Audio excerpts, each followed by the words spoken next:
जी शिराज भाई, ताबिश भाई, पाकिस्तान इंग्लैंड की सीरीज़ होने जा रही है वनडे से। तो आपको क्या लगता है इस दफ़ा क्या रिजल्ट आएंगे? यार रिजल्ट की तो कोई अच्छी उम्मीद नहीं है। पास्ट एक्सपीरियंस को देखते हुए जो हमने हाल किया है अपना क्रिकेट में, तो ना T20 जीत रहे हैं, ना वनडे जीत रहे हैं और ना ही टेस्ट। तो उस हिसाब से तो आपका पास्ट रिकॉर्ड बहुत ख़राब है। और इंग्लैंड भी लास्ट टाइम जो आया था आपकी ठीक ठाक पिटाई हुई थी, तो उससे भी आपने कोई सबक नहीं सीखा। और टिल टू डेट जो है वो आप पिट ही रहे हो।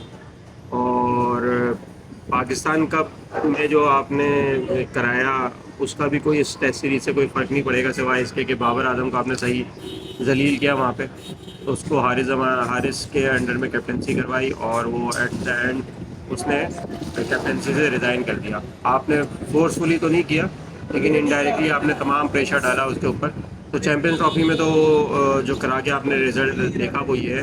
प्लस हमारे खिलाड़ियों के अनफिट होने की खबरें भी आ रही हैं। लेकिन एक अच्छी खबर है कि बैन स्टोक जो है अनफिट हो गए पहले टेस्ट के लिए।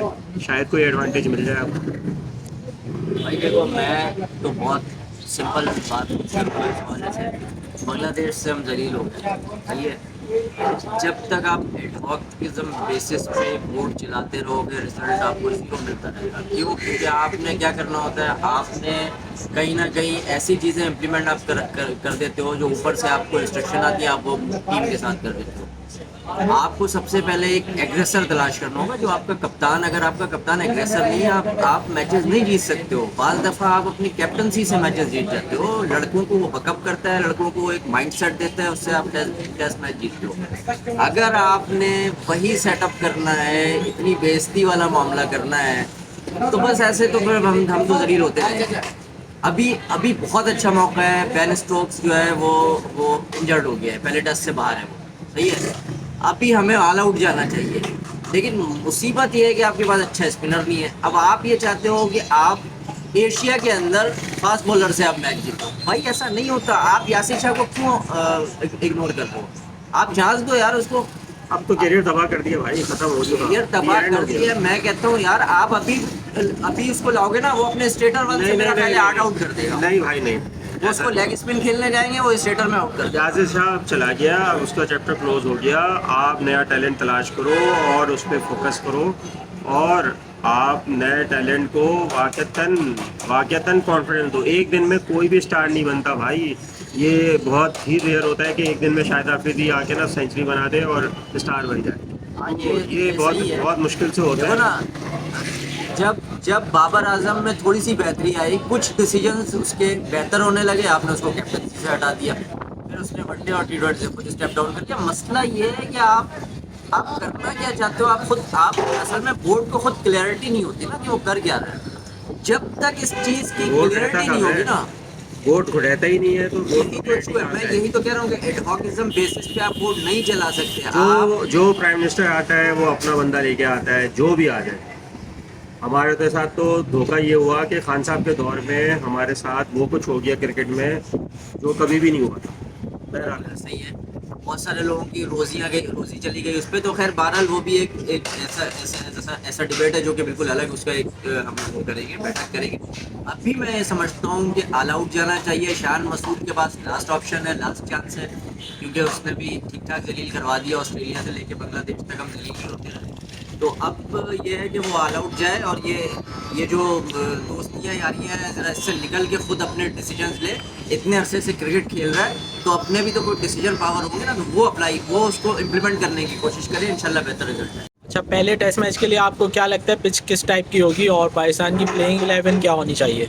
है। पिच तो सीधी सीधी सी बात है, पाकिस्तान में ना स्पिन ट्रैक ही चलता है। और अगर बन जाए तो ठीक है ना। अदरवाइज जो है हमसे तो ना स्पिन बनती है ना फास्ट पिच बनती है। हम टीम को गो हेड देते हैं। टीम को गो हेड देते हैं कि भाई तुम फास्ट बॉलर लेके उतरो। जब वो फास्ट बॉलर लेके उतरते हैं तो बॉल कहीं जा रही होती है, बैट्समैन कहीं जा रहे होते हैं। तो जो हमारा टेस्ट रिकॉर्ड बेहतर हुआ है यूएई के अंदर, वो सिर्फ इस वजह से हुआ कि जो कमिट होती थी पिच वही होती थी। अपने ये बाहर से भी बंदे ला के पिच नहीं बना पा रहे। बहरहाल स्पिन ट्रैक पे जाना चाहिए, क्योंकि इंग्लैंड को इसके अलावा तो और कोई चीज़ कंट्रोल नहीं कर सकती। तो और टीम भी इसी मुताबिक होगी, जाहिर सी बात है। 2 स्पिनर आपसे आके खिलाएंगे अब जैसे भी स्पिनर है आपके वही है भाई नहीं करेंगे, ऐसा नहीं करेंगे, ठीक है ना? तुम देख लेना, ये नहीं और- करेंगे, ये यही जाएंगे फास्ट बॉलर के साथ, सही है, और फिर अपनी ठुकवा लेंगे। देखो भाई जब तक आप यहाँ पर रह के एक आप अपना क्लियर माइंड के साथ नहीं जाओगे ना, आप बेगाने की शादी में अब्दुल्ला दीवाना कर देते हो। आप ऑस्ट्रेलिया से क्यूरेटर मंगाते हो, यहाँ पर आप विकेट बनाते हो फास्ट, वो स्पिन हो जाती है कम वक्त, उसमें बांग्लादेश हमें टोक के चला जाता है। यानी बांग्लादेश का फास्ट बॉलर 150 145 से कर रहा है, हमारे फास्ट बॉलर से 125 130 से ज्यादा तेज सर नहीं हो आपको रही। तो पर्ची चलती है ना, वहाँ पर्ची नहीं चल रही है। मुसीबत यही है ना, हम असल में देखो हाँ, Well again, ने I'm not हैट्रिक sure मार he's दी got है। enough on this. Cricket Oh, international it's a cricket के collision. अंदर, लेकिन आपने उन खिलाड़ियों को मौका दिया जो The ball. से ज्यादा Material पर्ची वाले suddenly थे। picked it up. आपने मीर हमजा को पहले टेस्ट में बैठा दिया। भाई कौन, जब आप फास्ट विकेट बना रहे हो, मीर हमजा कैसे बैठ सकता है यार, जबकि उसने लास्ट मैच में, लास्ट सीरीज में ऑस्ट्रेलिया के खिलाफ बहुत अच्छी बॉलिंग की थी। तो ये किस तरह के डिसीजन मेकर कौन है, ये नहीं समझ आता ना कि यार पीछे थिंक टैंक कौन काम कर रहा है। क्या अजहर महमूद साहब करते हैं कोच, गैरी क्रिस्टन साहब कर रहे हैं, जैसे जैसन गिलेस्पी है हमारे, वो आई थिंक रेड बॉल के कोच हैं।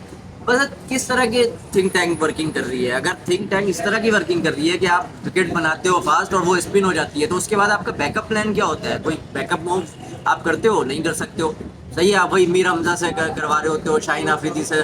भाई आपको रिजल्ट ओरिएंटेड अगर चाहिए तो आपको यहाँ का क्यूरेटर भी चाहिए होगा हर हाल में। अगर आप बाहर से लाके ये चाहते हो कि यार एशियन विकेटों को वो असेस करके बताया कि यार इससे हम ये जूस निकाल सकते हैं, आप नहीं निकाल सकते हो। क्या मुल्तान की लाल विकेटों पे हमने रिजल्ट नहीं निकाला है? बिल्कुल निकाला है। हमने रेड विकेटें बनाई थी, तुम्हें याद होगा, रेड विकेटें बनाई थी, उस पर इतनी बड़ी स्पिन हो रही थी, बल्कि रेड विकेट हमने यहाँ से मिट्टी ले जाके हमने यूएई में बनवा दिया था। तो उस वक्त भी तो कोई थिंक टैंक था ना भाई। बनाने वाला था ना। इंग्लैंड को उस वक्त भी 150 का टारगेट दिया और 100 पे बाहर कर दिया था। भाई आपने भाई डराया ये हुआ था करो। ना, सही रजमल से डराया हुआ था। अच्छा, अब्दुल बेहतर रहमान से। स्पिनर ही नहीं है आपके पास, सही है, कोई मिस्ट्री स्पिनर नहीं है। एक स्पिनर उसको आप खिलाते नहीं हो, आपने रगड़ के रखा हुआ है। तो भाई आपको कहीं ना कहीं आपको अपने बच्चे आइडेंटिफाई करने होंगे। आपका फर्स्ट क्लास सिस्टम जो है, आपका डोमेस्टिक सिस्टम जो है, उससे आप बच्चे आप आइडेंटिफाई करो ना। आप क्यों नहीं लाते हो मुश्ताक अहमद को, यार मुझे एक लेग स्पिनर दे दो? आप क्यों नहीं सकलैन मुश्ताक को लाते हो, यार एक ऑफ स्पिनर दे दो? लाया तो उसको कुदरत का निजाम करके चला गया वो। भाई आप जब तक आप अपने जो आपके सुपर स्टार्स थे, वसीम अकरम है, वकार यूनुस हैं, आप इनसे अगर बच्चे नहीं निकलवा सकते हो, यार वकार यूनुस कोई टॉप ब्रेकर ला दे, वसीम अकरम कोई इन स्विंगर आउट स्विंगर ला दे, अपना तरह का स्विंग का सुल्तान बोलते हैं ना, भाई तो कुछ ना कुछ उससे जान करवाओ मारने आप। को तैयार नहीं है। आपने जिसको हीरो बनाया हुआ है, वो टेस्ट मैच खेलने को तैयार नहीं है, कोई जान मारने को तैयार नहीं है। टैलेंट आप तो क्या खाक पॉलिश करोगे इसी वजह से तो हम जब वो हार रहे टेस्ट मैच नहीं खेलेगा। हालांकि मैंने ये सोचा था कि यार हम बांग्लादेश से 2-0 जीत जाएंगे, तब वक्त बिल्कुल ही रिवर्स हो जाता है। यानी हम 2-0 हार गए यार, यानी हम ड्रॉ भी नहीं कर सके बांग्लादेश के खिलाफ। तो हमारी क्रिकेट कहाँ गई है, आप सोच लो। अच्छा, प्लेइंग 11 के बारे में क्या कहते हैं, क्या होनी चाहिए सर? यार वो खिलाएंगे नहीं कामरान गुलाम वगैरह को, लेकिन अगर मौका मिले तो कामरान गुलाम और मीर हमजा को खेलना चाहिए, ठीक है ना, लेकिन वो होगा नहीं ऐसा। भाई ये आपको मैं बता दूं, वो अटैकिंग क्रिकेट खेलेंगे, सही है। आपने अटैकिंग क्रिकेट का मंजन भी चाहे, आपसे अटैकिंग क्रिकेट होती नहीं है, सही है। अगर आपने अटैकिंग क्रिकेट, आपका डिफेंस भी सॉलिड होना चाहिए। अगर आपका डिफेंस सॉलिड नहीं होगा, आप कैसे अटैक कर सकते हो यार? आप एक ही वक्त में अटैक और डिफेंस कैसे कर सकते हो, मुझे बताओ। अगर आपका डिफेंस बेहतरीन होगा ना, तो फिर आप अटैक पे जा सकते हो। अगर आप सिर्फ अटैक करते हो तो आप तो स्लिप में दे के चले जाओगे। वो तो प्लान करते हैं, एग्जीक्यूट करते हैं, फील्डर उनका वही होता है, वो कैच स्लिप में दे के चला जाता है। हमारा बैट्समैन बेहतरीन साहिम अयूब होगा, स्लिप में दे रहा होगा, शान मसूद होगा, स्लिप में दे रहा होगा, कवर में हमारे रिजवान साहब चले जाएंगे। तो भाई ऐसे नहीं होगा। आप अपने प्लान को अगर एग्जीक्यूट करना है तो आपको पूरी थिंक टैंक बिठानी पड़ेगी पीछे, उसके बाद आप ये टेस्ट सीरीज जीत सकते हो, अदरवाइज आप नहीं जीत सकते भाई।